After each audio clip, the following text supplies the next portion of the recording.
So we turn up to the hospital. We're probably there for like 2 hours, and the doctor comes in and he's like, I'm really sorry to say this, but your daughter's got leukemia.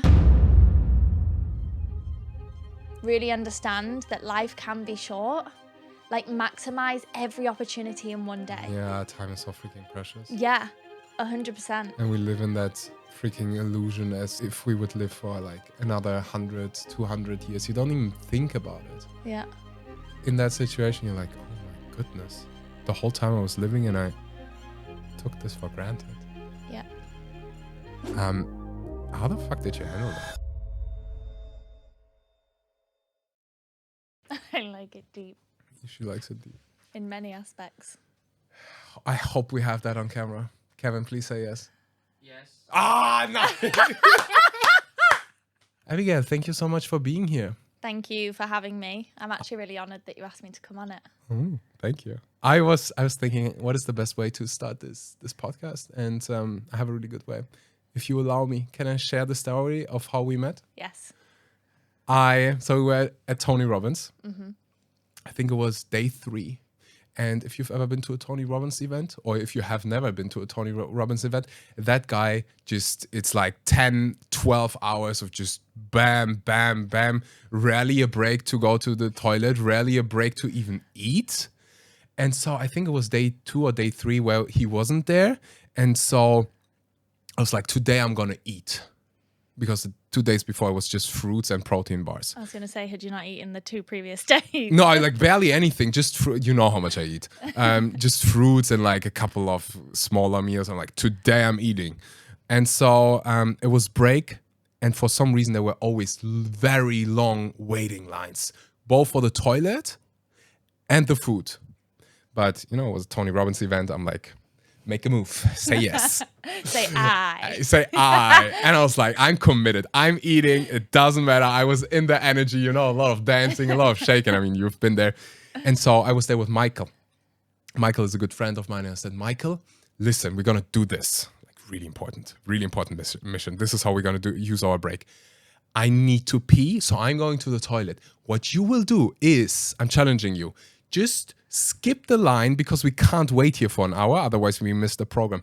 Skip the line, go all the way to the front and just look for one person who looks kind and invite that person for lunch so that they pretend you are friends and you don't. We are skipping the waiting time. And you are that person. Yes, I remember that so clearly. So I come back from the toilet. I'm like, where is Michael? And he's someone who's really outgoing. He has like no issues whatsoever. We're talking to anybody. And I'm like, of course he had to pick someone good looking. I'm like, Michael, you son of a gun. But I was happy because we got our food. But that's how we met. I remember because I was at the front of the line. I just managed to skip the queue, so I was really lucky. So I was like, oh my God, there's no queue. I'm going to quickly go in. And I remember him walking over and he was kind of giving me the eye and I was like, why is this guy like looking at me? And then he smiled at me and I smiled back and he's like, hey, I've got a question. And I was like, go on. He was like, if I buy you lunch, will you let me in? And I was literally at the front of the queue. And I was honestly taken back, but so amazed by the idea of it. And I was actually like, I have huge respect for you right now, of course. My idea. You can come in. And I was like, absolutely. Because if I did that, I would just, you can come in. And we were at the front of the queue and he was like, okay, what do you want? And I was like, okay, I'll have this and I'll have that and I'll have this and I'll have this. And I was just adding loads of things in. Yeah. And I think there was also, and then we met randomly, I think a couple days later, also at the Tony Robbins event. And Yeah, so we met afterwards. It was really funny because we kind of connected, then reconnected, because when you came over, when the lunch was ordered, I then ended up somewhere else talking to someone else. Nice conversation. I didn't really mean to take the lunch and just go, thank you, bye. But somebody ended up talking to me and ended up walking off. And then I was like, oh, I've just left those 2, never mind. But then that's how we initially met. And then... Yeah. I think the reason, back then I didn't know. Later on, you told me about your story, and I saw so many similarities, and that's probably the reason why it clicked. I think we're both very unique people, very different. Yeah. And I think it's also because of the stories that we both have and the challenges we had to overcome. And so that is something I obviously want to talk about here with you, because it doesn't happen often that I meet someone who has a similar perspective or has a similar experience. So for those of you who are new, I had something called Burkitt leukemia, and I went from being really healthy, really fit, to almost dying in a matter of like 2 weeks. It was ridiculous. I went to the hospital, and I thought I have like my appendix issue. I remember the doctor said, like, you probably have something with the appendix. Just go to the hospital. They will fix you. It's all good. And I go in there. I didn't even realize what's happening. And at some point, I'm like, boy, you have cancer and you have a couple days left to live. I'm like, how did that happen? That's crazy. 2 weeks ago, I was lifting 200 kilograms. I was deadlifting 200 kilograms. And now I'm here like fighting for dear life. And then you told me your story, and I'm like, wow. Because I did all of this as an adult. Doing this as a teenager, I think, is a complete different story. And if you want to, and well, I hope you want to, if you could give us a bit of context about your story, and then if you can get into, I mean, there will be 1 million questions I will ask, but if that's okay with you as a starting point. Yeah. So it's interesting you say about where it just comes from nowhere. It was sort of a similar thing for me. So I was 11. I was a super fit child. Like, I was captain of my netball team. I was captain of my swimming team, doing cross-country running, jiu-jitsu. Like, our family was super fit. Oh, you already did jiu-jitsu back then? Yes. Because we were rolling sometimes. So I'm a little bit good. Got it. It's like, why is she so good? And I was just super happy as a child. And then all of a sudden I started to get really unwell. So I loved food. I was always eating lots of food as a child. And then all of a sudden I was like not able to eat. And my mum noticed a difference in me. And anyway, we didn't really put 2 and 2 together. We just continued. A few months went by. And then I really started to throw up food. And it was really bizarre. We kept going to the doctors. Nothing was being picked up. And for 2 months, I was kind of unwell, but we thought, you know, it's fine. I'm sure it's just something like a bug or something that kids get when they're younger. And then I was out trick-or-treating with my cousin, and all of a sudden I passed out on the floor, and there was just me and him. And so he obviously panicked. Luckily, he wasn't too far from his home. And so he ran home, because we didn't have phones at that age. And so he ran home, and my mum was with my auntie Joanne. And he was like, Abby's passed out on the floor. I don't know what to do. Like, there was obviously loads of panicking. And so my mum and my auntie came to get me. And then we went straight to the hospital. So it was an emergency appointment. So I'm in the doctors, and they're doing all these tests. And then all of a sudden, like 30 minutes later, they didn't tell me or my mum what was going on, but they were like, you need to go to hospital. And so we were like, okay, this is obviously not great. So we turn up to the hospital. We're probably there for like 2 hours, and the doctor comes in and he's like, I'm really sorry to say this, but your daughter's got leukemia. And it was, with mine, it was lymphatic. Like, it's to do with the blood, but there's different, with the type of cancer I had, there's like 3 different stages. And I was like the worst possible stage that you could have. And so obviously it was very unexpected, like what you said, really hard hitting. And pretty much within the space of 3 months, like, my health just deteriorated. Like, I was in hospital. They had to start the chemo straight away.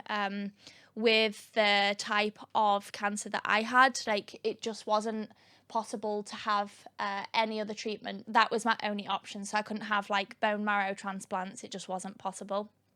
And I started going through this treatment, and I had loads of issues come up. So I got a blood clot in my jugular vein. This is where I get this training vein. It's always funny because people ask me when I train really hard, it comes out, because it's sort of connected to here and it goes into my arm. And then I also had scoliosis was created because I used to have lumbar punctures, which is how those punctures are... Oh my God, they are awful. Yeah, like, just very awful.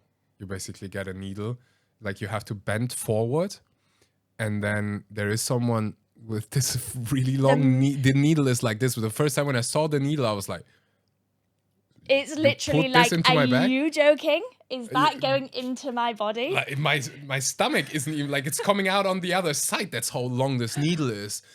So you bend kind of forward and they try to get that point, and like sometimes they get it the first try, and sometimes they don't. I had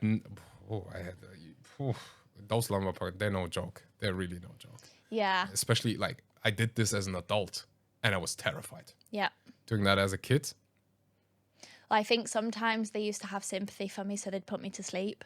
There was some times where I'd managed to get the doctor to put me to sleep, but Like really, like completely to sleep. Completely out. Because I don't want to interrupt your story, but maybe otherwise I'm gonna start crying. I have a funny story, and then we go back to this.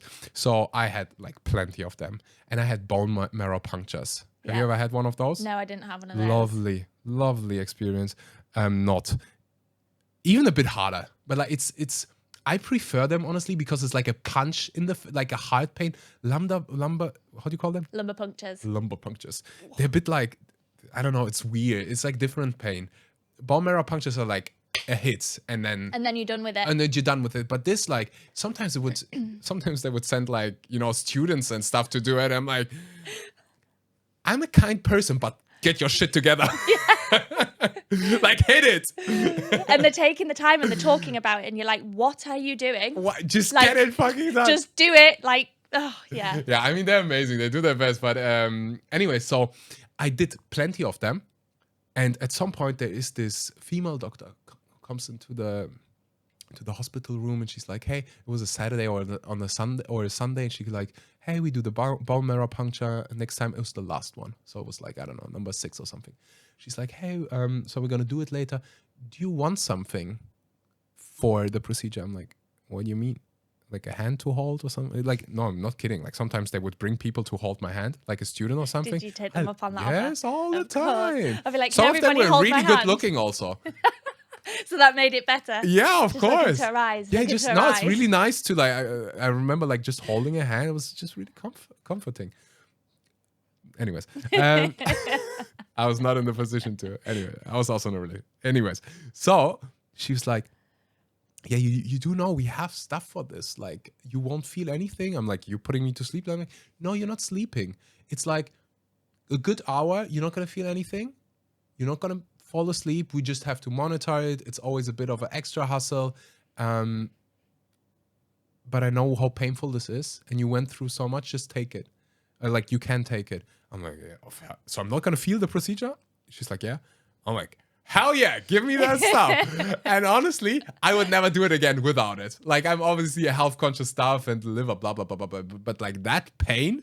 So I took there are some really funny videos on Instagram that I took while I was giving. So I had another one a couple months later, and I'm like, you guys gonna give me that thing? And they're like, oh no, we have to monitor.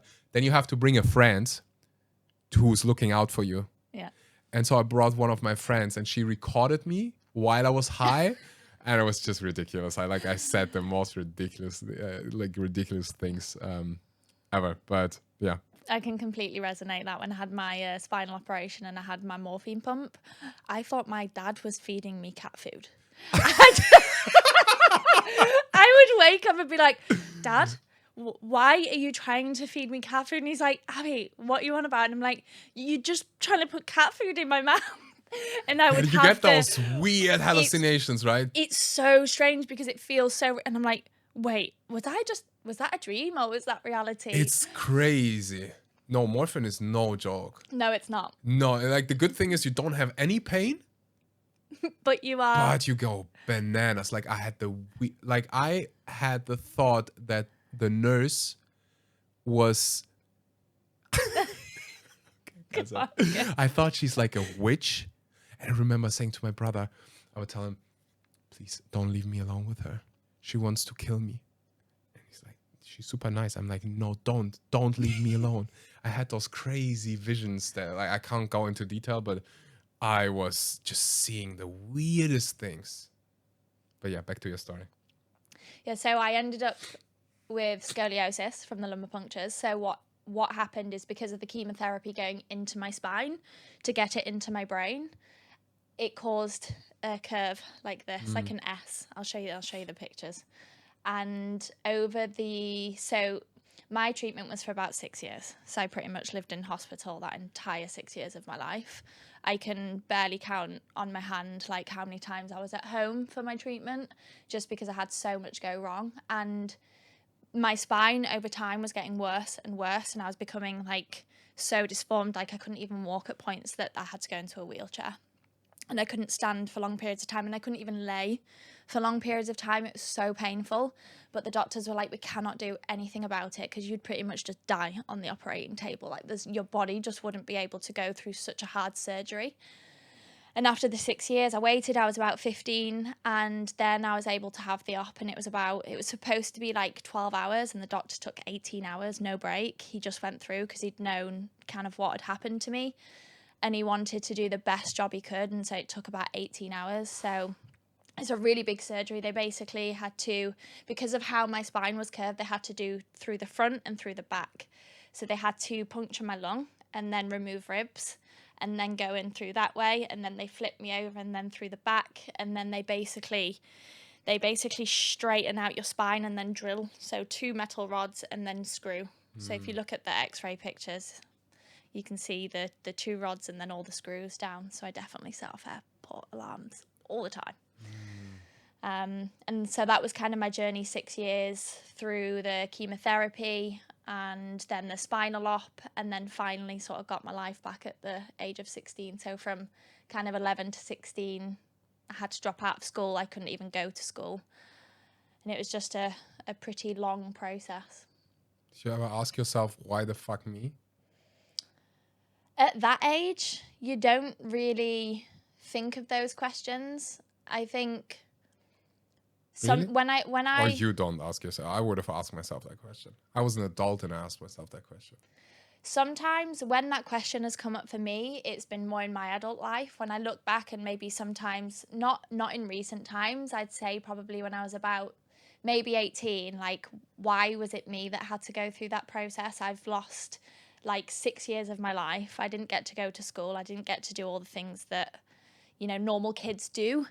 My life was so different. But now, as I got older and I started getting into kind of my 20s, I was like, I'm actually so grateful that happened to me. Like, I thank everyone, whatever you believe in, God, the universe, that happened to me, because I wouldn't have the same life now. I wouldn't be the same person. And I'm just so glad it did happen to me, because it's taught me the most incredible lessons. And I live life to the fullest. Tell me some of, like, I can relate. I had one of those moments yesterday. I like this, if you would have been a fly in my head during that time, especially once I realized, like, when I got better, when I had time to like digest what just happened, I was like, why the fuck me? I remember asking the doctors every day, please tell me why. And it drove me nuts that they couldn't tell me why. I was like, I was still on drugs and morphine and I don't know what else, like plenty of things. I remember just thinking, why me? Why me? Why me? Why me? Why me? Why me? Why did this happen to me? Yeah. Was it my diet? Was it the way I exercised? And they're like, come on, Axel. Like, obviously not. You did it. You like the healthiest patient we probably have here. You exercise, you don't drink alcohol, you don't smoke, you do all of the things right. But sometimes things just happen. Yeah. And it's for you, it's up to you decide why. It's like, huh. And yesterday I had one of those moments where exactly how you just said it, like, my life is 1,000 times better than before.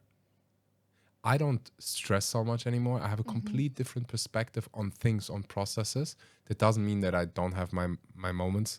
I told you earlier, I had a discussion yesterday about whether you should pee while you stand, or like whether you should sit or stand as a man when you pee. But anyways, that happened yesterday. I'm like, what the fuck is happening here? You didn't survive stage 4 cancer to be having conversations about this. But anyways, I'm at this point where I can see this didn't happen to me, it happened for me. Like, my life is so much better. I became such a better person, coach, everything. Like I know what it's like to get a big, big punch in your face. And all of the skills, and I hope we get into this, all of the skills that I had to develop during that time to be able to just function, the fear. It's like one thing you do the treatment, it's done. Then the next challenge comes. What if it comes back? Yep. And you have fear. Or like, okay, how do I overcome fear? How do I live with it? How do I actually have fun now in my life, knowing about all of this? But you said, so some of the things I didn't know. Like the first time I met you, like obviously you don't know those kind of stories about people. I didn't know. We had contact for I think weeks, and I didn't know about it. And at some point you said like, you know what, Axel, thank you for sharing that about your journey and then you mentioned a few things, but I didn't know. I saw this incredibly successful businesswoman, someone who's really attractive. Thank you. You're welcome. You're welcome. Had a bit of a crush on you the first time I saw you. I think Can you I say admitted it? that Huh? actually. Say I again? think you admitted that actually. Did I? Yeah, because I think we had a conversation. Not publicly. I don't think I've ever done that. Publicly as in... Like on a podcast or somewhere. Oh, okay. Oh, yeah, good point. But yeah, with you I feel safe. And so where okay, so I just the question, why not me? So apparently you didn't ask yourself, but it must have been really freaking challenging to like this time 11 to 16, 17, and it's like an ongoing process. How the fuck did you handle that? Do you know, I started to believe, honestly, that God, universe, chooses people who are strong enough to handle these situations, and it's a test to advance to the next level of life. And so I believe that when you pass those certain tests in life, you advance to the next stage. And I believe I was given an opportunity to be brought into this world to help other people. And unless we go to the like deepest, darkest depths, you can't help people unless you've been there yourself. And so to be able to hold space for others and be compassionate and really help other people find their light or their story or their mission, like you have to go through your own first. And so I started to see it as like, okay, I've been given a test and I passed. I was strong enough to go through it as a child, meaning that I can literally handle anything in life that comes up. Meaning I can help other people like learn about their own processes and learn about like their stories, whatever it might be. And so I feel like I was chosen, like in a really positive way. And that's how I carry the story. Like I was chosen and I passed a huge test. And now that means I can help as many other people go through their own journeys and their own processes. What do you think is the most beautiful thing that this journey has taught you or given you? Oh, I could say so many. You just want one? I want one. First thought. To really cherish the present. Don't think about the past too much. Don't think about the future. Be present with the ones that you love. You don't know how your life can change from one day to the next.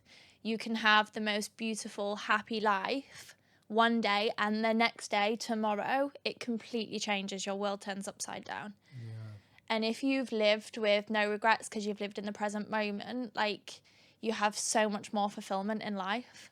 And so I think if you can just start to really understand that life can be short, like maximize every opportunity in one day. Yeah, time is so freaking precious. Yeah, 100%. And we live in that freaking illusion as if we would live for like another 100, 200 years. You don't even think about it. Yeah. But then if you in that situation, you're like, oh my goodness, the whole time I was living and I took this for granted. Yeah. And that would have been my answer, probably really similar. I would probably say the little things are the big things.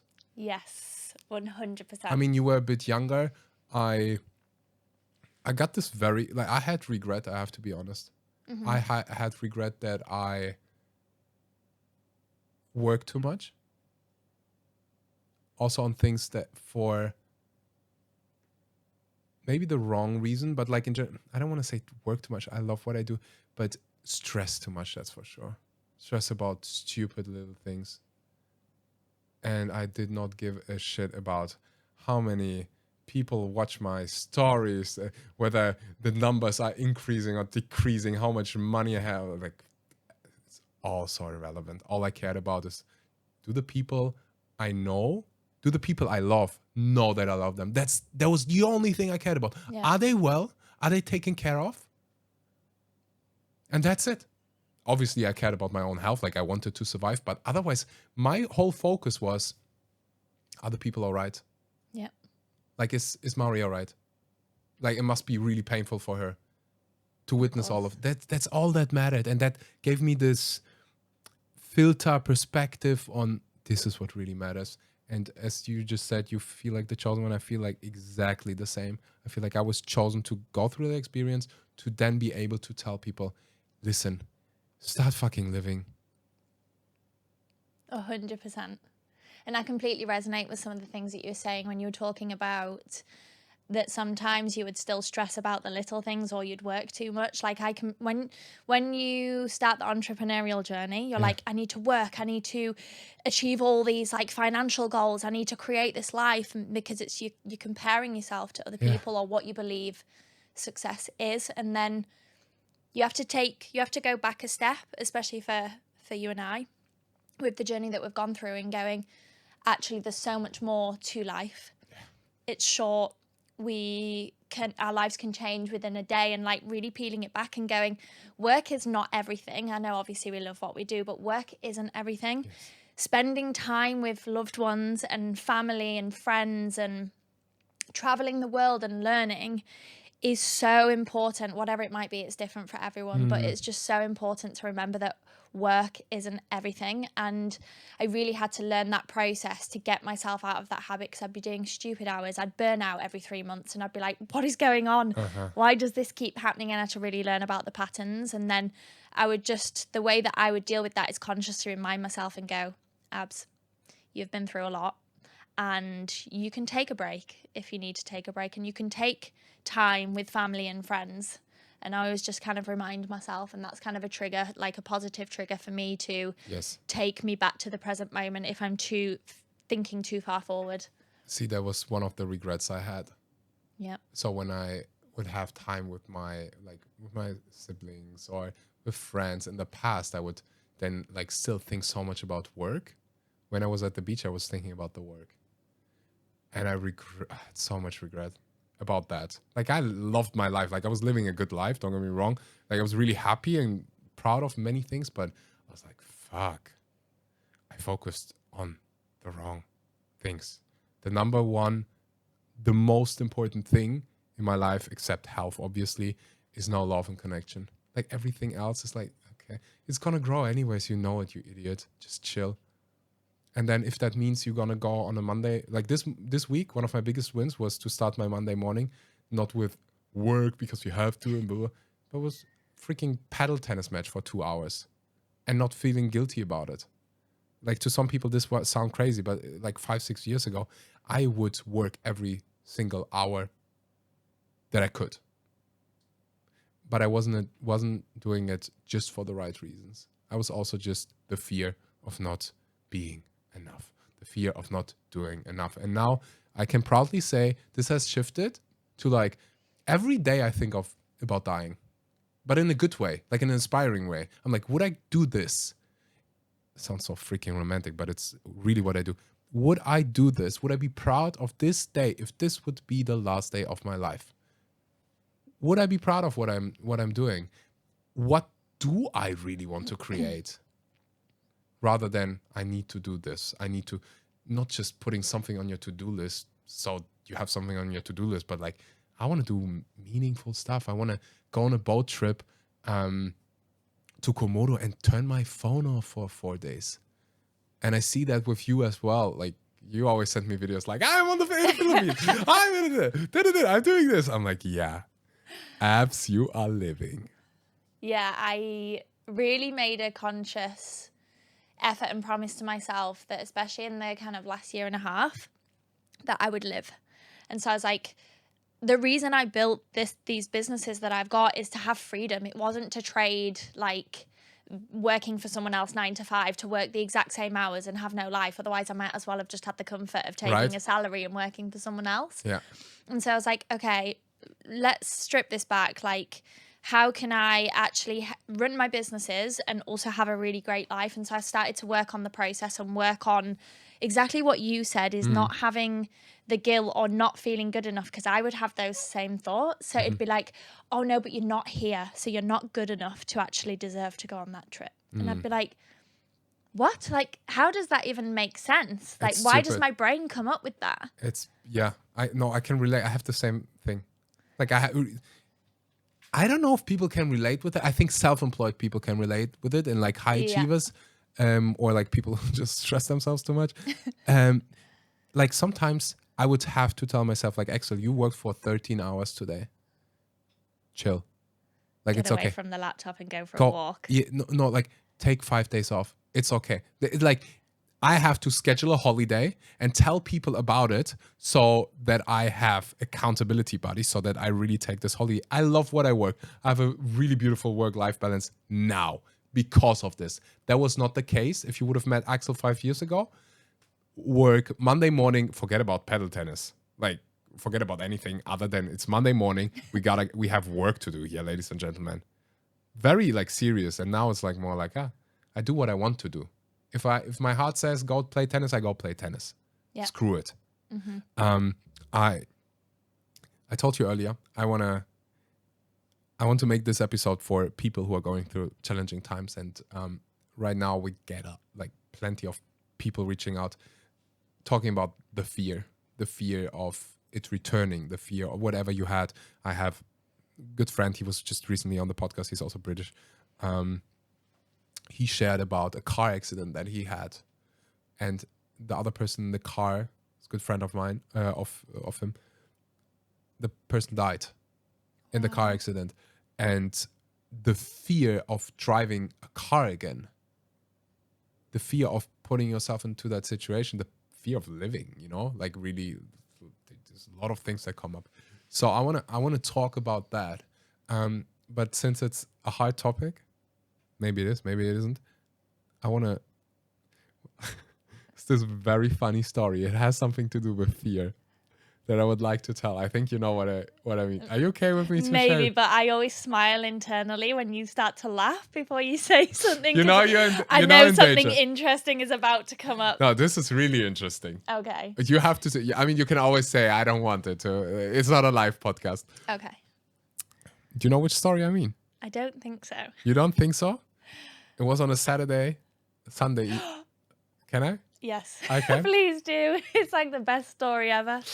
For a while, I was a bit like hesitant to share the story because I think there will be people who judge, but who gives a damn. And we didn't do it. It was more of an Excel. Okay, so here's the setting. This podcast is relatively young, and if you want to support our mission to give you access to the most extraordinary minds, to the most helpful success recipes, well, then you can do something that takes about 3.5 seconds, which is to subscribe to this podcast. Gives us the ability to give you access to the most amazing guests. So just click on that button, helps a lot, takes 3.5 seconds. Thank you so much, and I'll see you later. Sunday, I think noon. I'm not going to say in which country it was. It doesn't matter. So Sunday afternoon, I was watching a fight. And I think like, Abs, do you want to join watching the fight? And then let's go to the spa and just chill, ice bath, sauna, let's have a good day. And you said, oh, let's do it. So we're watching the fight and we were both really hungry. And so I go over to the fridge and it was a villa where I stayed at that we shared with a couple of people. I had one friend who was living there who I knew well. The rest I didn't know. And so I go over to the fridge and goodness gracious. One day my kid's gonna watch this and they'll use this against me.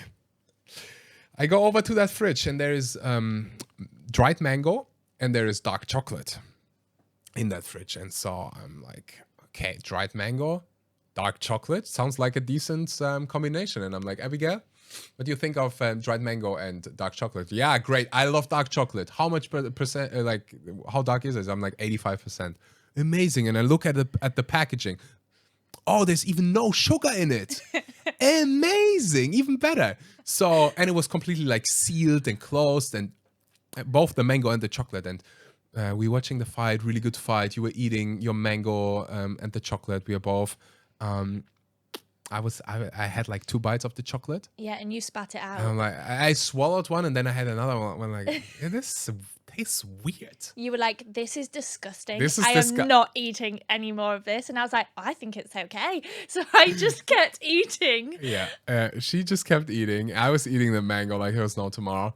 Obviously, the fight was really entertaining. And at some point, you started like, Axel, there's something wrong with my blood sugar. I think I ate too many of those, too much of the dried mango. Like, I feel weird. I'm like, what the fuck is wrong with you? I had these weird sensations running through my body that I've never felt before. It was almost like tingling, but I feel like I was being lifted off the ground, like floating. It's really hard to describe what was happening. And I was really quiet to myself for about 5 minutes, and I was like, what is going on? I've never felt this before. Maybe it's, I ate a lot of mango. Maybe it's just I have like an issue with my blood sugar. And so I look at you and I'm like, do you feel okay? And you're like, yes, why? And I'm like, because I don't. And he was like, what do you mean? You sound really crazy. And I'm like, I don't know what's happening right now, but I feel like I'm having a spiritual download or something. I was like, what? Let me watch the fight, please. I was like, okay, I'll just shut up. And anyway, it gets worse and it gets worse. You started laughing like there is no tomorrow. So we jump. I had to bring you somewhere because you parked your bike. I left my bike I left your somewhere, bike yeah. somewhere. And you were like laughing and laughing. And I'm a funny guy. Like, I get it. But there was a lot. That was like, you laughed about everything I said. And I'm like, what the fuck? Do you remember that time we kept doing loops of the car park? Because I was like, the bike's there, but you didn't hear me. And I was like, the bike is there, but then you were driving there. Oh my gosh, it was just so funny. It was hilarious. So we're coming close to the really good part. I drop you off, and Abigail jumps on her bike, and there was this big parking lot. Like, there were maybe like 5 bikes. She goes on the bike. Instead of going to the entrance, she drove basically where there was like a bit of a gate, like a couple of ropes to make sure, like, hey, this is not where you drive. It was red tape as well. Yeah, exactly. Red tape. That's not where you drive. She parks her bike, stands up, rips the entire thing down.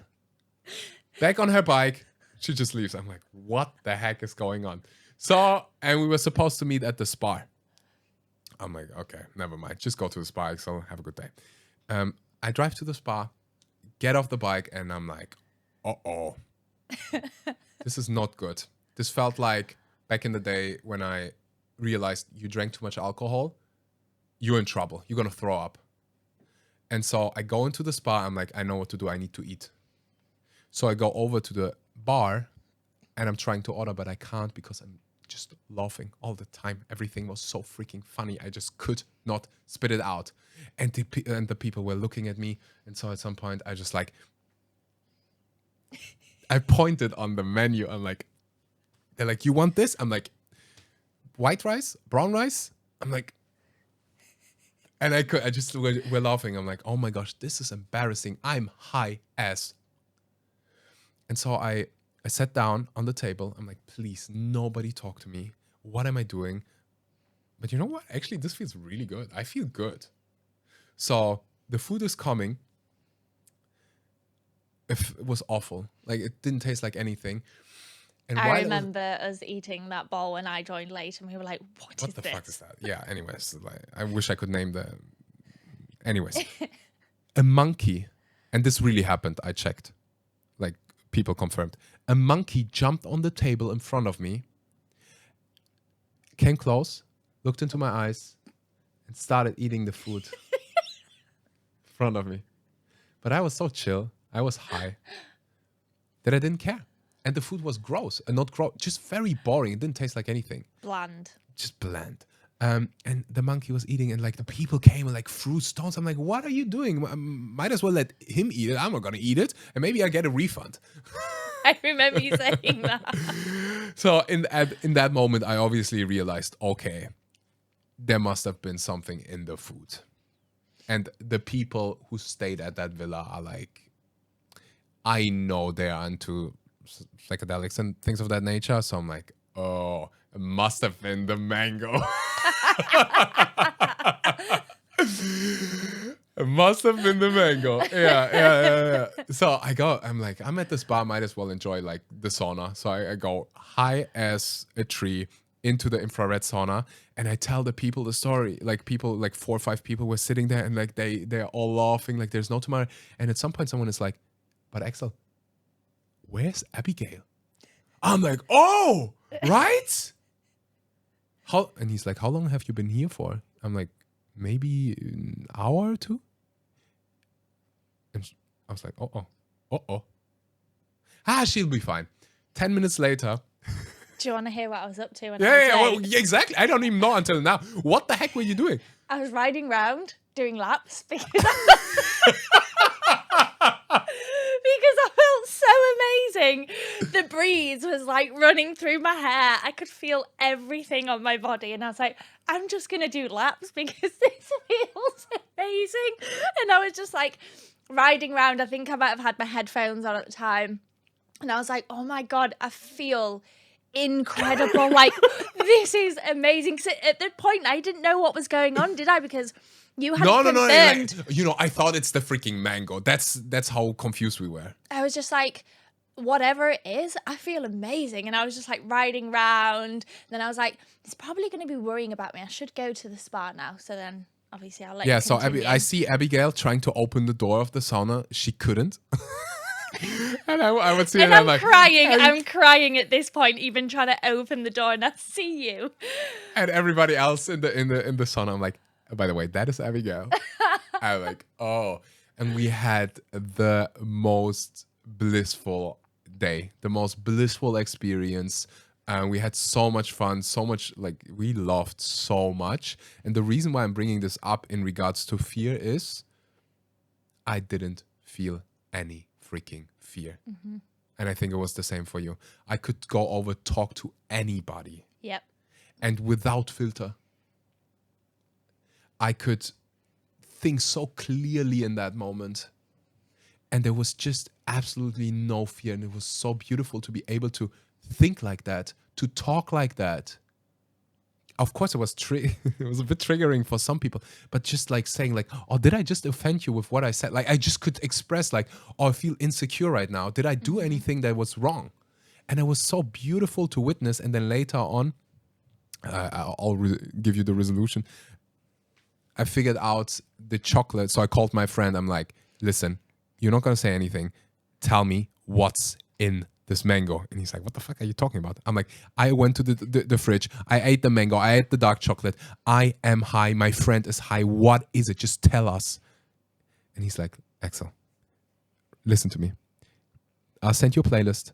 Go lay down somewhere. Shut up and just enjoy. And then later I tell you. I'm like, you're going to tell me right now what the heck it is. And it was psilocybin.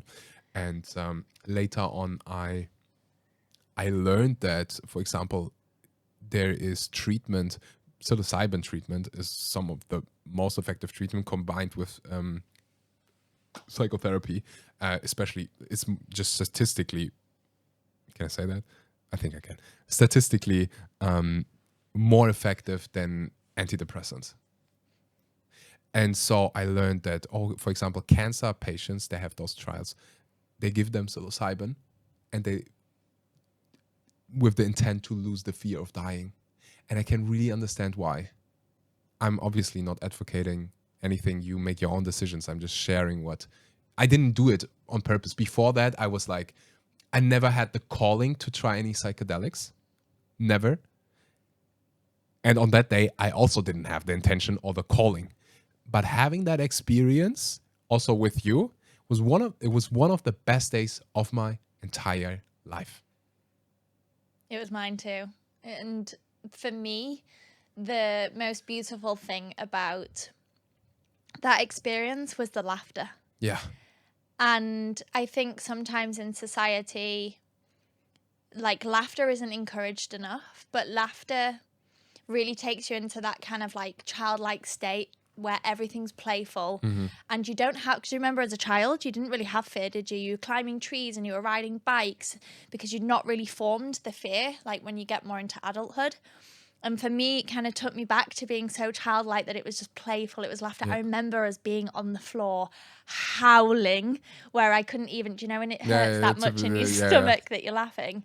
And it just reminded me that sometimes when I am struggling with whatever it might be, business, friendship, love, I always try and laugh. Like, laughter is so important. Yeah. It can really change your state within like a few seconds. 1,000,000%. I love doing that meditation. I think you did it as well at the Tony Robbins event. Or you had to think, was it a meditation? I think it was an exercise. You had to think of a memory, of the funniest memory, to make yourself laugh out loud. Yeah. And when we did that, I'm like, it's so freaking easy if you think about it, or like so simple. You can just make yourself laugh out loud by thinking about certain memories. And that's maybe also, like, I was talking about fear, and I shared with you earlier that I had, once all of this done, I had the fear of, but what if it comes back?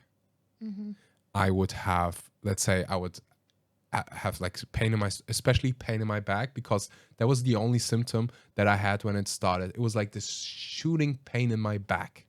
That's why I went to the doctor, because I'm like, my back just hurts. So I thought it's like a nerve or something. And then when I had back pain, my whole body was like, no, please, no. And I would freak out. This fear would, like, it would freeze me. Or when I would go to, a checkup and there was something slightly off. If I do a blood checkup now and no, I don't know how it is now, but like years ago, especially right after that, there would be this fear of like, you got to do this again. I completely resonate. And there's been times where I've been so unwell that the fear has been like, oh my, it's back. Like, I need to get a blood test. I need all my bloods done. And I'd go to the doctors and I'd be like, I demand to have all my blood, because they're really quite strict with like the extent of the blood work that they can do, because it's, especially in the UK, it's really expensive. But I would go because I had so much fear. Yeah. And I would go and I would say, I'm a previous cancer patient. Like, you need to check my blood. Like, I feel that there's something in my body. And I must have worked myself up so much. And they do my bloods and they're like, Abby, everything's fine. And I was like, wait, but and it was like, it's, your mind is so powerful. Like, and so you have to, I kind of learned a few years ago, really, that you have to really not get into that state where you're panicking about, again, going back to present moment and past, is not to get in your head about that, or whether it's different situations. Yeah. But I completely understand that. I'd be like, what if it comes back? What if it is that? What if it is this? The other day, someone asked me, Axel, if you would have to get a tattoo. You have tattoos, right? I have lots. Plenty. Just plenty. I've still got space for many more. I don't have any tattoos, but someone asked me, if you would have to get a tattoo, what kind of tattoo would you get? I was like, brilliant question. And since then, this question is following me, and I'm like, one of them would be dance with your fear. I love that. I think the first problem is we believe we shouldn't have any fears. And I don't think we should. That was the solution for me. Once I have a brilliant therapist, and I wish I could give him, I give him credits all the time. We together worked through it. And one of the aha moments was like accepting that there is fear, Axel. And it's not me against him. He's trying to help me. He's trying to do me good. But if I do it, I like this definition of fear. Fear is the mind undirected. And realizing that, hey, this thing is actually helping me, but I need to make the call on what to focus. I need to take over. And so when the fear comes up, the solution for me was like, okay, what does that mean? What meaning do I give this fear right now? It's just trying to protect me from doing the right thing. So when I feel something, when I feel sick, okay, go get it checked, done. That's all you can do. But the emotional stress of like going there with your mind and already envisioning something that will probably not happen, that is sucking out your life energy. And so back to the shrooms that we took. When I had the fear, I remember I had certain moments of insecurities, for example. I would share them immediately with someone and it would make it go away. The same with like fear in general in life. I like to, when I have fear, and I still sometimes have fear, like, does this person like me? Or will this go, like, this still happens. Talking about it can be so freaking powerful. Whether it's with a therapist, with a friend, like just saying, we had a beautiful conversation last week and I'm like, I have this problem right now in my life. Can I have your help?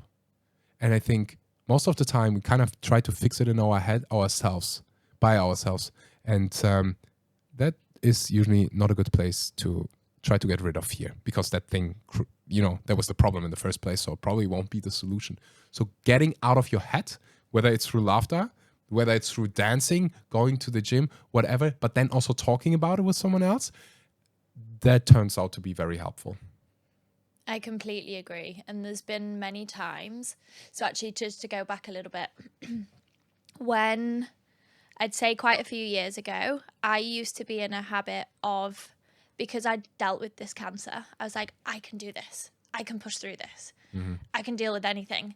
But that actually teaches us not to deal with our emotions. So you suppress it. And so I got into this habit of like, I'm just going to ignore that and I'm going to move on from it. And I can get through it. And really, like, I was just stacking up more fear and building up more emotions. And there's actually a situation that I learnt a couple of years ago with a therapist that I was working with. And when I was in hospital and I had my spinal operation, and my dad used to sleep in the bed next to me. Aww. Yeah, it was really cute. What a sweetheart. He literally used to just stay there and not move. He'd stay with me. And he once said to me, and that I have huge respect for my dad. Like, if you ask me, like, who's my inspiration, my dad is. And he once said to me, and I was in a lot of pain, and he put his hand on my back and he said, Abs, you don't have to feel pain if you don't want to. If you can get into the mind, you can release the pain from your body. And of course, that was meant with all good intent, because I was his little girl and I was in pain and he wanted to help me the way that he thought he could. But what that taught me, and I only really learned that in the last couple of years, what that taught me was that when painful situations come up, just block out. And so then in my life, in my kind of teen years, I'd be like, oh, that's painful, or oh, that's an awkward situation. I can just remove myself from it. And so it taught me to just like not deal with the emotions that were coming up. And my therapist was like, don't you notice a pattern here?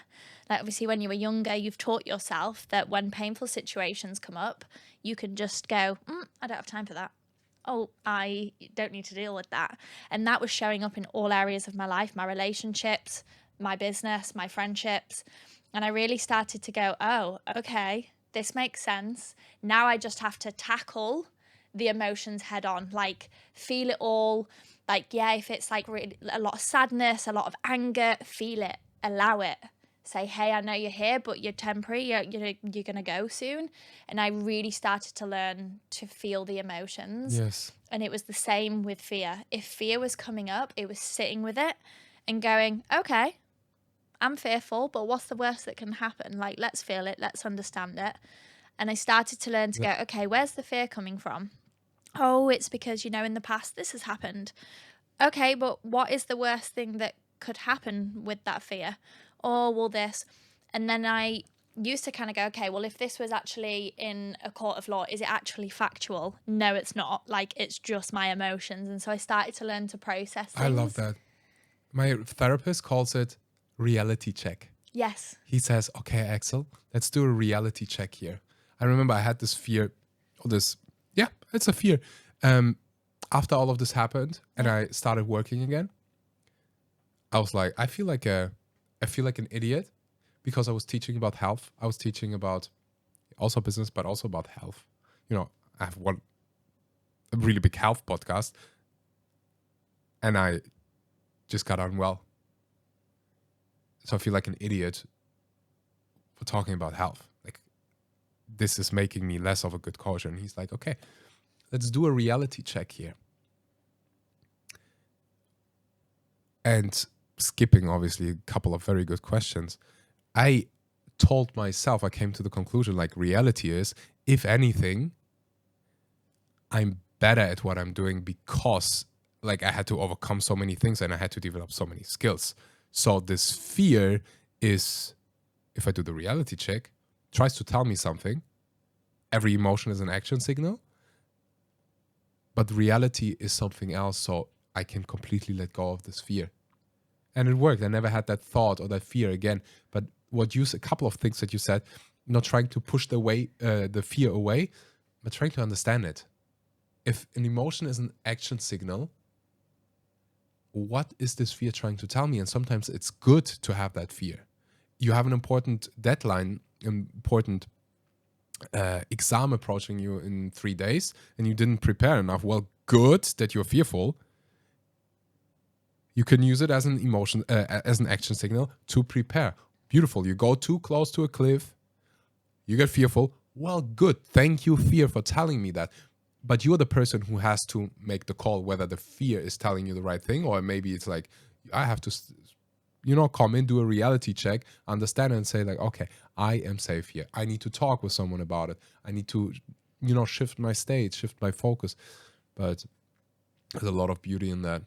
I don't know if there is a life without fear, but I think for sure we can get better at dealing with it. And there are a couple of ways. Yeah, I agree. I think people would be lying if they say they never get fearful unless they've got something wrong with their brain. Yeah. Also, can I say that on my podcast? They're bullshitting themselves. I agree. Oh my goodness. When I hear, I don't know if it's a man thing, but but I see men who are like, I don't have any fears. I'm like, you're full of shit. I completely agree. And we just learn to get better at dealing with the fear. Yeah. That's how you learn. We all the emotions that come up, you learn to get better at dealing with them and managing them. Yeah. We all have the fear of not being loved. We all have the fear of not doing enough. And if you look back thousands of years ago, this fear made you survive. You had to care about your peers, about your friends, about your community. You had to care about doing enough. Otherwise, your community would have said, well, you're a parasite.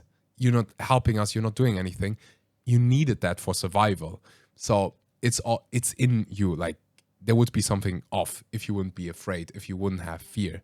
So the question then becomes, how can we deal with it? And I don't know if there is this one solution. There are a couple of things that help.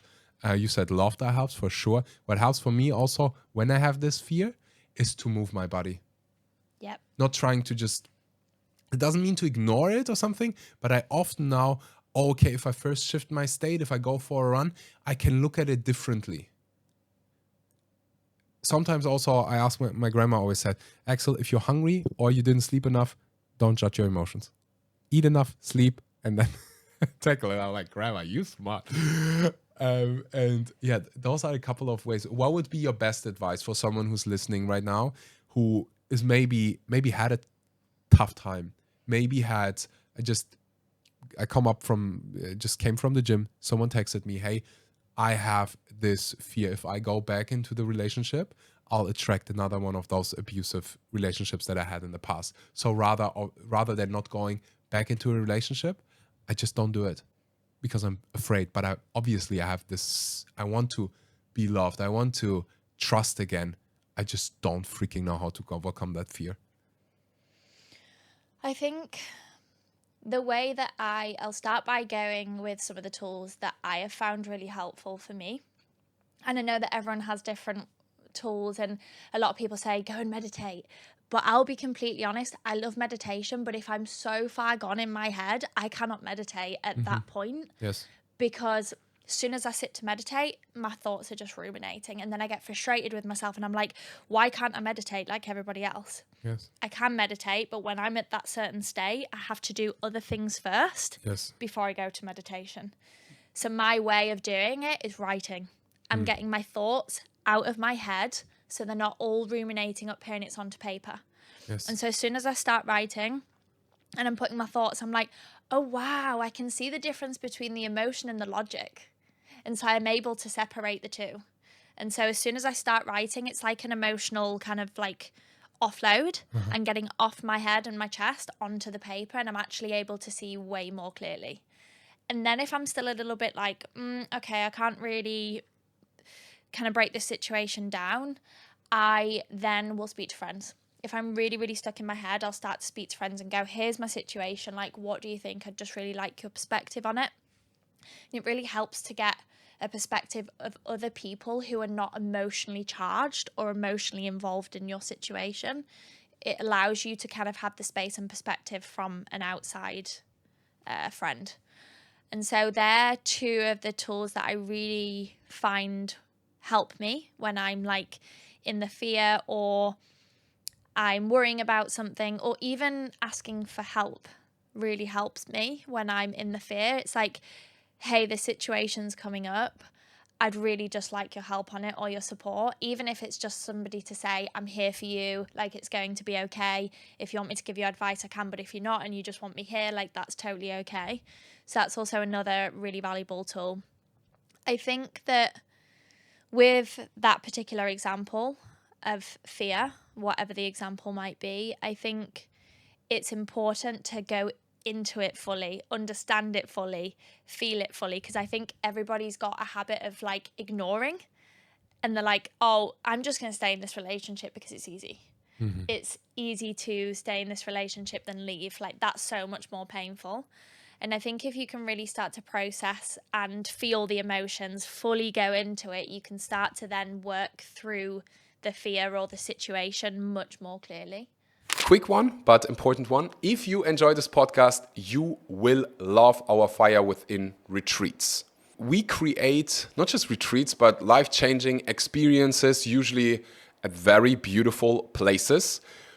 It's for everyone who honestly loves to grow. That's the only requirement we have. During those days, you will yes, have a blast. You will meet amazing people. You will cry, you will laugh, you will jump, you will do things that you've never done before. And for sure, you will grow. It's a perfect mix between relaxation, recharging, and growing and learning new things and creating the life that you really want and that you really deserve. You will walk out of there with a big smile on your face, recharged. Usually people who come to our retreats don't use their phone during that time. It's really time for you to reflect, to create consciously the life that you want.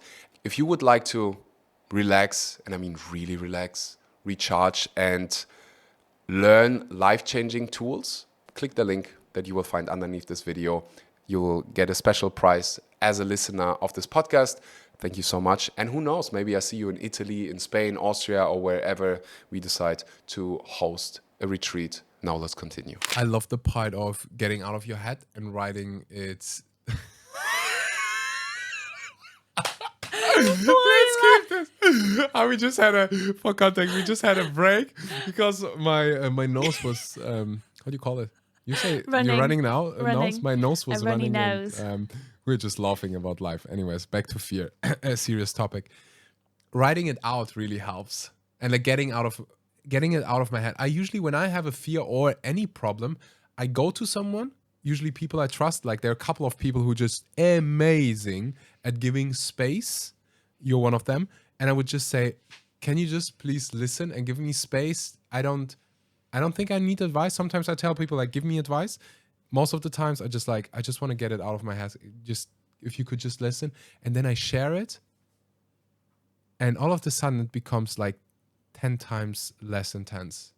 It's like, oh, okay. I don't have to tackle all of my fears by myself.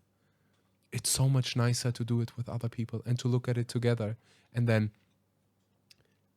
to almost get that support can help so much. I think, especially nowadays, we try to do so much by ourselves.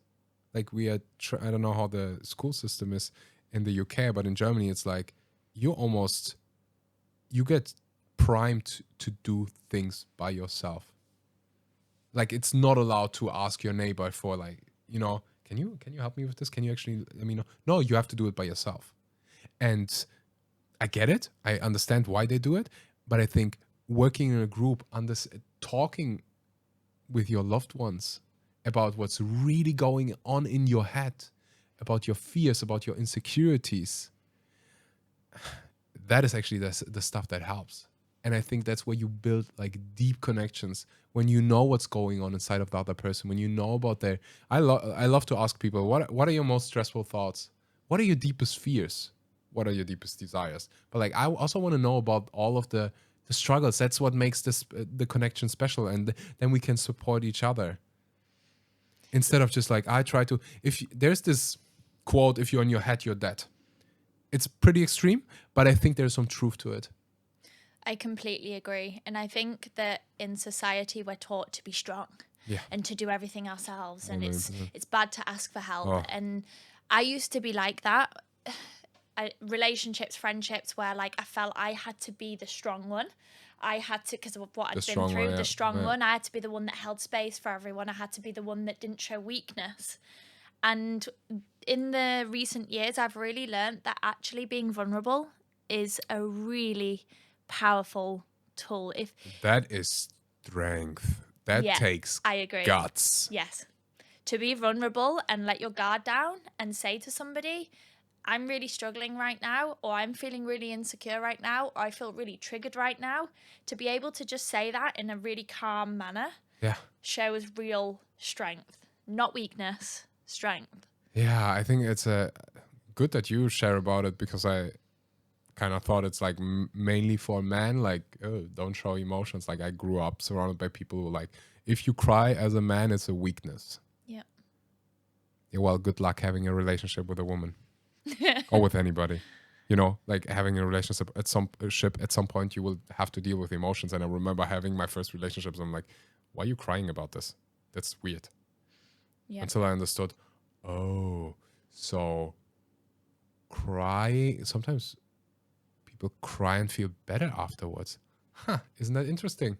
Isn't that interesting that not just women can cry, but also men, that we have the ability? Interesting.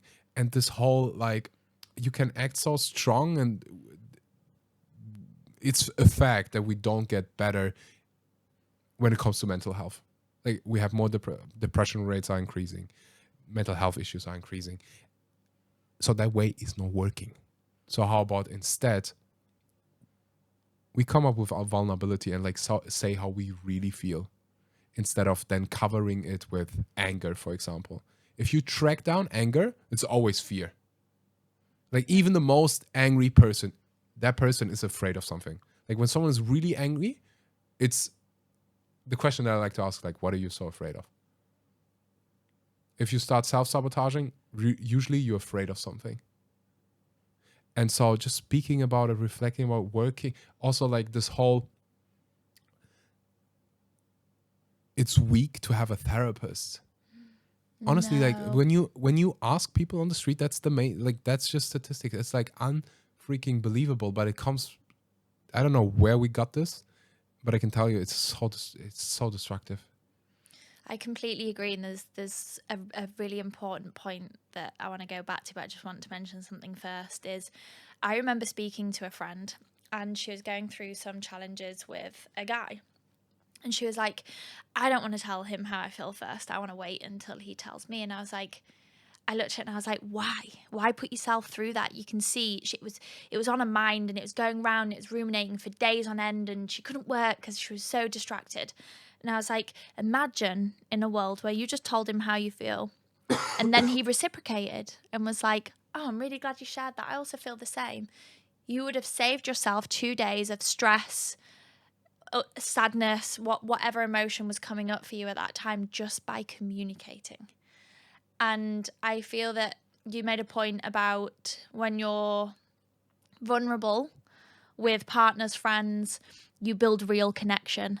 That is so important, because if, I'm sure, as you appreciate because we have the same values with vulnerability. When you can share things with a partner, when you share struggles and you allow them to step up for you, the bond and the connection that you create through that from letting another human being help you gives you this sense of community, this sense of feeling loved, supported, and all of that. And it's just so important. And that's one thing I stress to everybody is allow people to help you. Be vulnerable with friends and partners, and you can build incredible connections and bonds with people. Yeah, and you should, at the end of the day, you enjoy life more. Yeah. If you get out of your head, out of your own way. That's why I said dance with your fear. Like, look at it. Take it. You're not dancing alone. You like dance with your fear, literally. Also, dancing helps. Yes, I love dancing. Yeah, same. Like 2 years ago, I don't know if it's. Do I have a wrong image about men? But if I think about most men, they're like dancing when I drink 3 beers. But that was me in the past. I remember going to this retreat. It was 11 a.m. and people were dancing. I'm like, what is wrong with them? How they're dancing? It's 11 a.m. And now I'm like, every week, I'm like, this weekend, I'm at 2 ecstatic dances. Saturday, Sunday, and I like so much beauty in moving your body and dancing and not caring what other people think and just being yourself. That's why the Tony Robbins events are amazing. Right? The energy in the room. Like oh they my. get you stood on chairs, like everyone's arms in the air going crazy. But it's to teach you like the importance of moving your body and creating new emotions and not Yes. having that fear of like, what do I look like? Do I look silly? Is somebody watching the way that I dance? And it's like, no, everybody let's go. And they just Nobody dance. cares. No, exactly. You're not so important Yep. that everybody's watching you. You're not that important. Exactly. Just do whatever the heck you want to do. And I tell you, the only people judging you are the insecure people, Yes. are the people who are not comfortable with themselves. You won't ever be criticized for the way you dance by someone who's happy, by someone who has emotional intelligence, by someone who is, just if you're happy with yourself, you don't spend your time trying to pull other people down. Agreed. And I always say never value the opinions of people's positions that you don't want to be in. Oh, yeah. Thank you. And often it's like the people who give advice unasked is usually the people like who need advice the most. Yes. They're like, why? I love that when I go to gatherings and like people start giving me advice on business or something, or like which job I should do. And I'm like, I'm not that kind of person, and I would never say that, but sometimes I catch myself thinking that I'm like, why would you give me advice on your job if it feels terrible saying that, but it's the truth. I have those thoughts. I'm like, what you make in a year, I make in a month. Why wouldn't it be like for sure I can learn something from you, but wouldn't it be smarter to ask me questions rather than trying to give me advice? The same with like the craziest thing. I go into a room, family dinner, 10, 12 people. I have a health podcast. I interview some of the most amazing experts when it comes to nutrition, health, and it's them giving me advice about nutrition. And some of them can't even go up the stairs without, and they're like in their 30s or 40s. It's very interesting. And another point that builds up on this is like people who need the most love ask for it in the most unloving way. I try to remember this every single time when I then get this advice so I don't end up arguing about stupid things. Like, okay, that person needs a lot of love. And that's why they criticize. That's why they come for you. That's why they funny comments. Like if I would print out all of the comments I get, it'd be very interesting. Like I remember going through cancer and treatment, and there was this one comment by, I don't want to say colleague of mine, but someone who works in that space. Someone who's kind of famous. Okay. And that person commented, and I don't check my comment, not all of them, obviously not. But I saw that one comment, and he would say, well, and when do you tell people, or no, and do you stop taking steroids now after you got sick? I was like, excuse me? And I remember this quote, people who need the most love asked for it in the most unloving way. And I started replying. I'm like, I'm not going to reply. My time is too precious for this. I don't have to reply to everything. It's just another one of those. Get over it. Time is so precious. Do I really want to spend my time arguing with him online? Really? Like, and that's another lesson of like facing death. So much perspective about how I want to spend my precious time.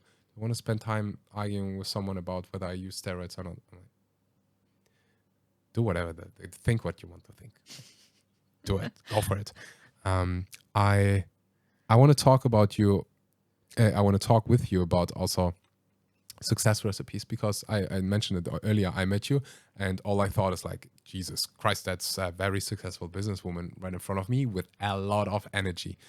And I found that really inspiring. And then when I hear your story and all the things, when I heard your story and all the things you needed to overcome, I was like, I'm blown away by this human being.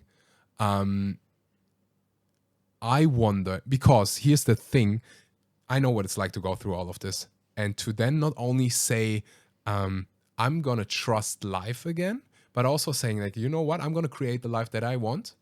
I didn't go, you missed school for 6 years and built this incredibly successful business by yourself. I just like, how on earth did you do that?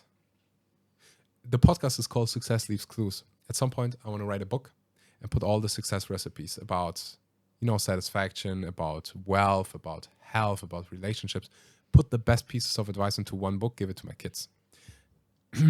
What would be the one piece of advice? You can choose a category. I just talked about business, so if you want to, you can put in you can share something about the business side of things. What is one ingredient that you would like to add to this book, to the secret sauce for success? Oof, that's a really powerful question. Thank you. So I'm Been only working on it. So I'm only allowed to give one. You can give as many as you want. Okay. I just have to sound dramatic, like one. Yeah. Okay. Because I have a few that I think Go are for really it. good Shoot. to share. The first one for me really is, and the reason that I wanted to build these businesses was because obviously all the people that helped me go through my period, nurses, doctors, family, friends, I wanted to give back. And I didn't feel that I would be able to do that on such a scale, being in Leeds, where I'm from, in this kind of small city. I wanted to explore, I wanted to go out there, I wanted to meet as many people as I could to help influence and help support if they were going through something, whether it was a piece of advice or whether it was being somebody's friend or partner. And so I was like, okay, how do I do that? How do I create an opportunity for myself where I can go out there and just learn and develop and help the world be a better place? And I was like, okay, well, if I want to travel, how do I help myself financially? I was like, okay, I probably need to start a business. So I was like, okay, what skills do I have right now? What am I good at? And I was like, okay, well, I'm good at talking to people.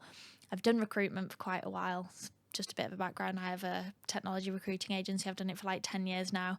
And I was like, okay, I'm good at talking to people. I've done recruitment now. I could probably give this a go and I can give it a shot. So I set up the agency, I started traveling, and the thing that was really important for me was actually caring about how I was helping clients or helping candidates or helping people. That was my main driver. It was like, how can I actually add value to an oversaturated market? Because there's hundreds and thousands of recruitment companies. I was like, how can I make a difference and show up and be a better person and actually help people? And so I think if you can really switch the narrative of, I'm just setting this this business to make money. Mm-hmm. Don't make it about the money, because I feel you can only go so far. Actually care about what you're doing. How can you make a candidate's life better? How can you make a client's life better? Yes. And think about every situation that you go into. What value can you add? How can you make their lives better? Yes. And you will go so much further than if you're thinking, I just want to make 5K this month. Yeah. Those who are in it for the money rarely make any money and usually quit really quickly. Agreed. Or they cap at a certain level and they can't get any further. because as well, karmically, I just think if you're trying to help people and you're putting good out in the world, you will receive so much back.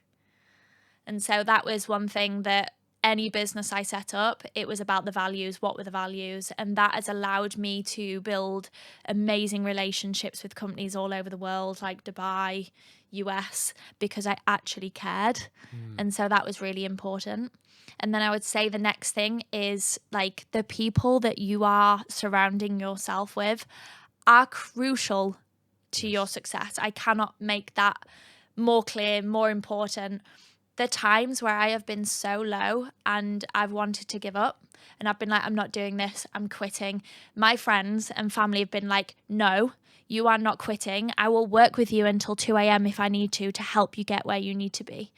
Having friends and family in your corner, like, you are capable, you are enough, you can do this, makes so much difference to your success. 1,000,000%. And so I just made sure that I surrounded myself with friends. If a friend didn't give me that kind of support, then in my opinion, they weren't a friend. And I was making sure that I was reinvesting time into those friends and families that were always there for me and gave me the support. 1,000,000%.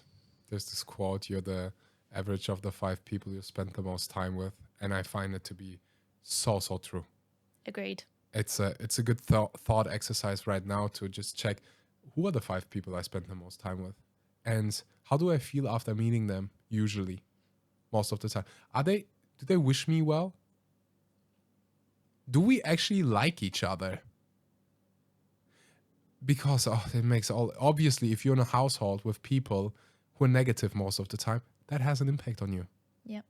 If you're in a household with people who don't have their shit together, that impacts you, whether you like subconsciously. And so just it's hard, I think, for a lot of people to do that when you don't know how. When you like, those are my parents, you know? Yep. Like, I'm 18. What do you want me to do, Axel? I would say, focus on what you can do. Can you listen to podcasts? That's spending time with people. Can you listen to podcasts with people who cheer you on? Can you go places where you meet like-minded people? Of course you can. So create your new family. You have one family that you can't choose, you just have it, and then you have a second family that you create. And that is completely in your hands to create that family.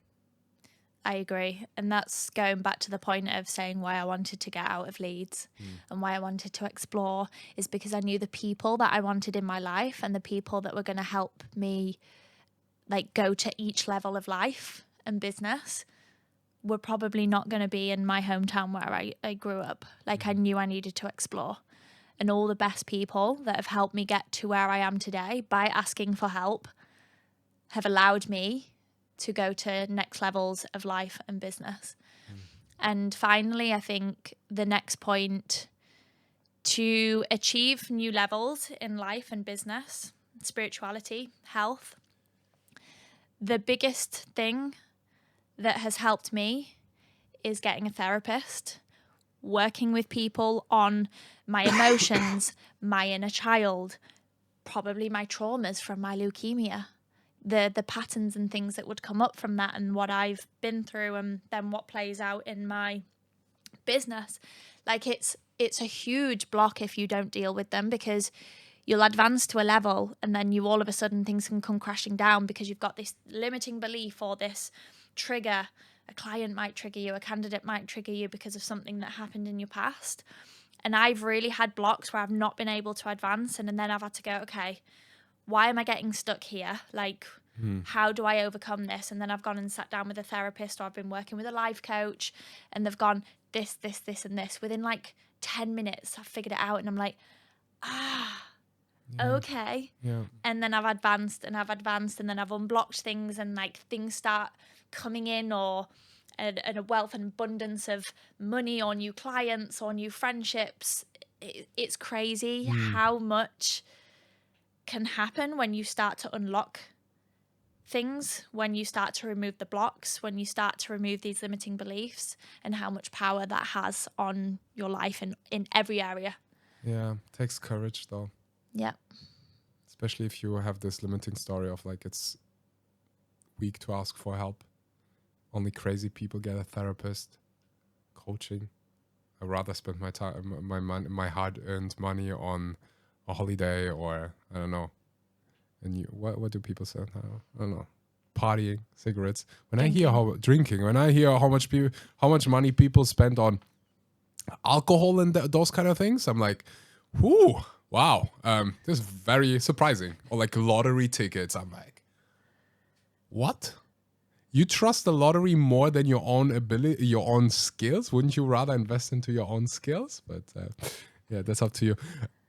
I wanna acknowledge you. You're someone who really inspires me because you said yes to life, although it was challenging and like literally, sometimes I have to. It is just absolutely mind blowing for me that someone can go through so much pain for 6 years, come out of this without blaming the situation, without going into, you could have chosen hate. No one would have said anything against you if you would have gone into victim mode. They're like, of course, that was really tough, but you didn't do it. You said, fuck it, I'm going to use it for me. I'm going to create this beautiful, beautiful life. And I'm so freaking just grateful and proud to know you and have you in my life. And you're a big role model of mine for that. That takes so much courage and so much just guts, just heart. And thank you for that. Thank you for your time. Thank you for saying yes to the meal. It was delicious 2 years ago. Well, no, was it last year? Feels like I know you for like 700 years. Thank you so much for your time. Is there one last thing that you would like to say? Maybe also knowing that one day do you want to have kids at some point? Yes. Knowing absolutely. what do you think is something they should hear? One message that you have for them, if they listen to this at some point. Subscribe. Exactly. Leave a review. Follow Axel. Thank you. Click the like button. Leave comments in the section below. Exactly. There's so many things that I would say, but if there's one thing that's super important, is say yes to everything that's important and you'll figure it out later. Oh, yes. Mic drop. If we could drop the mic drop. Abigail, thank you. I love that. That's the perfect end. Thank you so much for your time, and until next time, can't wait to see all the beautiful things that you do, and keep sending me those videos about I'm here, I'm in the Philippines, I'm there. You're always like, where are you in the world right now? Because I'm not sure where you are. But thank you for having me on. This has honestly been a really beautiful conversation. I love talking about all things life and business and so thank you for having me on. I'm really grateful. I really hope you enjoyed today's episode, just as a little gift from our side, from my team, because you stayed until the end of this episode. 30 days of free Fire Within membership. I created the Fire Within membership to give you guys access to the tools that have changed my life, the lives of my clients, and give you also access to a community of like-minded people. We have guided breathwork sessions, guided meditations, guided visualization practices, really tools that enable you to create the life that you deserve and that you want.